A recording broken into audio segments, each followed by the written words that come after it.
Salut les amis, commençons cette séance d'actualité avec le match Cameroun contre la RDC. Ceci compte pour le tournoi UNIFA qui se déroule actuellement au Cameroun.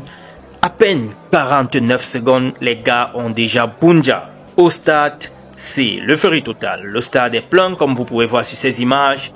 49 minutes seulement, autant pour moi, 49 secondes seulement suffit au Lion U17 pour pouvoir ouvrir le score face à la RDC. Maintenant, je ne sais pas si le match va se terminer peut-être 19-0, juste pour rire les amis.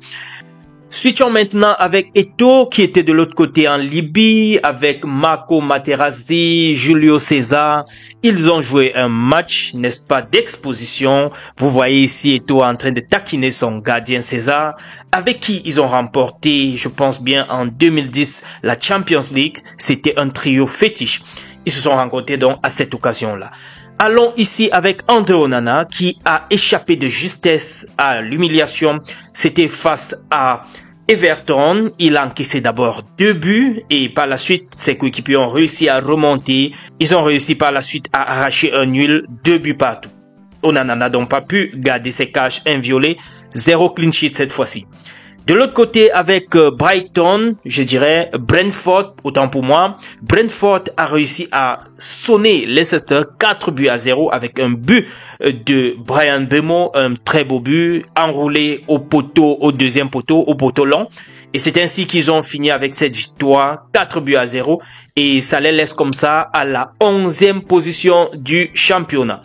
Je voulais également vous parler de cette note du MINSEP, n'est-ce pas, concernant cet argent qu'on doit payer à l'ancien sélectionneur des Lions indomptables, Antonio Conceição, qui avait été limogé lorsque la FECAFOOT a pris les rênes, et on demande un peu plus d'1 milliard de francs comme argent qu'il faudrait payer à ce monsieur-là.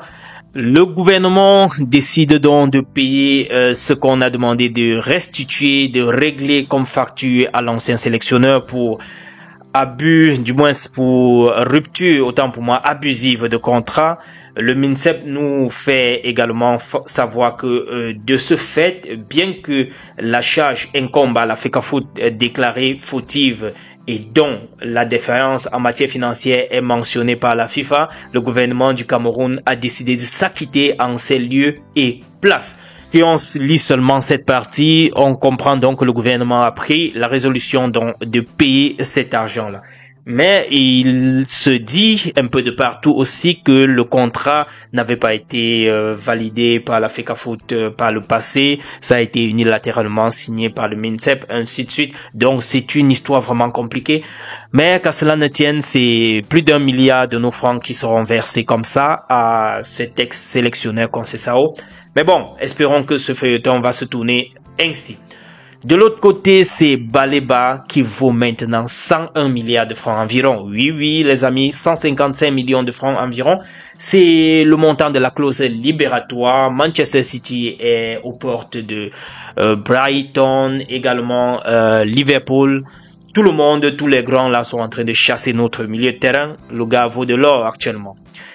Qui va pouvoir décrocher ce lingot d'or? Je dirais ça plutôt comme ça. On ne sait pas. Patientons seulement, on verra ce que les négociations vont donner. Le jeune Eto'o encore en déplacement avec Rayo Vallecano. Le match contre Villarreal cet après-midi. Espérons peut-être qu'il va pouvoir fouler la pelouse. Comme la dernière fois, ça n'a pas été le cas contre le Barça. Et terminons ça avec Choupo-Moting qui nous présente les 2 maillots, je suppose, ces 2 nationalités, allemande et camerounais. Il fait bien la fierté du Cameroun de l'autre côté, aux États-Unis. C'est terminé les amis, retrouvons-nous dans la prochaine. D'ici à là, take care.